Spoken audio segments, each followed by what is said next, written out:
I don't know. I haven't really done an interview with a mic. I feel like I need a...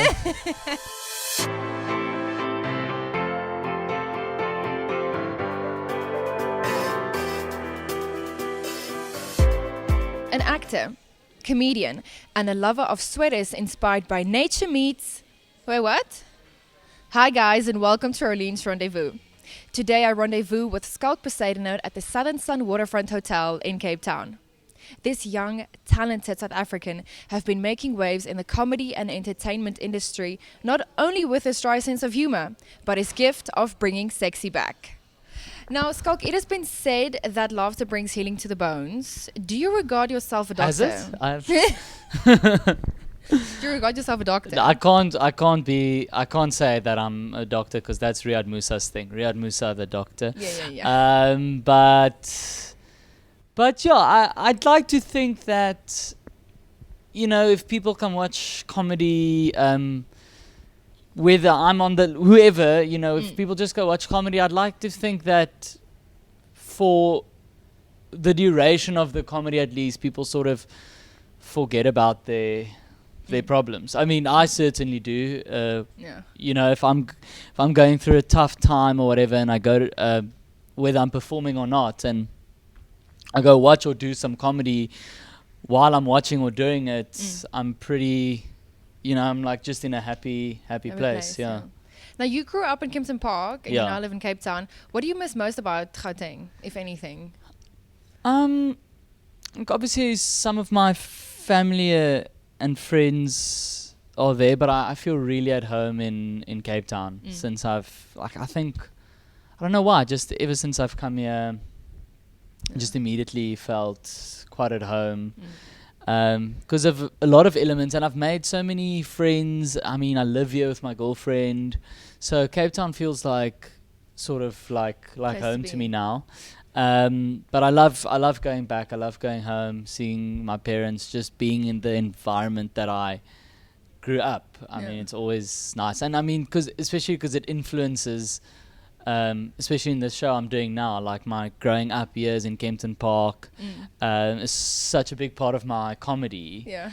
And I mean, it made me into who I am. Like the combination of growing up there but then moving to Cape Town is who I am. You know, I think if I just grew up in Cape Town, it would be a different story. I don't even know if I would be a comedian. Now, some of your styles or some of the pictures that you post on social media are very nature inspired, I would say, with cats and horses.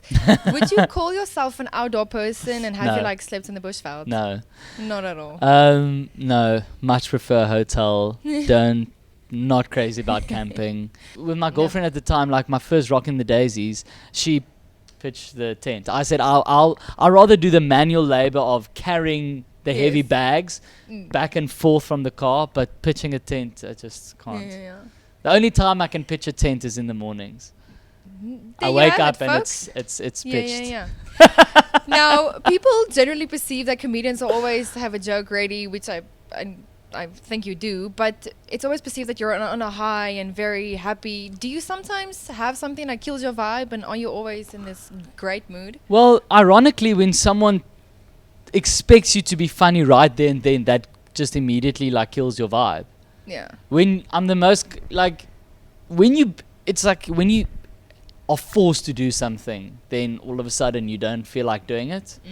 So yes, in a conversation around a dinner table, like I'll be cracking jokes and stuff because I'm not being forced. I'm just at my own will doing it. But if someone goes, now you need to do it now, then immediately there's a bit of a I don't really feel like it now. And I don't know jokes. I don't know any jokes. I just try and tell people, just come to the show. It's just going to be so much better there. You're going to laugh. I promise you will laugh. You will. I will literally, I'll give someone's money back. Yes. If they come to me after the show and go, I did not find it remotely funny, none of it, I will take 100 rand out of my own wallet and give it back. At this point in your life and in your career, what is the one thing you are the most thankful for?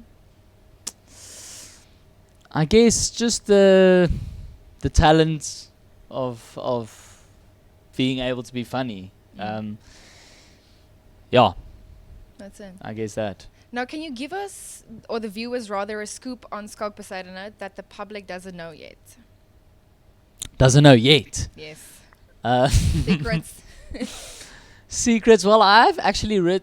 Like, the thing is, all my secrets I've actually written material about. Like, Yeah. I used to get bullied in school.